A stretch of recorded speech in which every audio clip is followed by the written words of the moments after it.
60-second adventures in thought. Number 5. The twin paradox.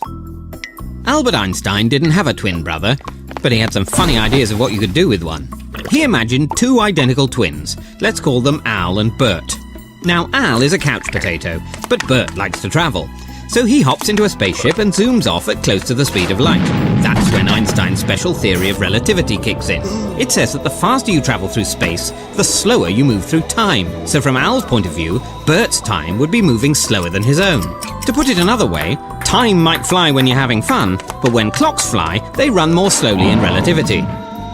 After a while, Bert decides to head back, still at close to the speed of light, and returns to his brother with his holiday snaps. But when Bert arrives home, Al will now be older than his twin, which makes their double dates a lot more awkward.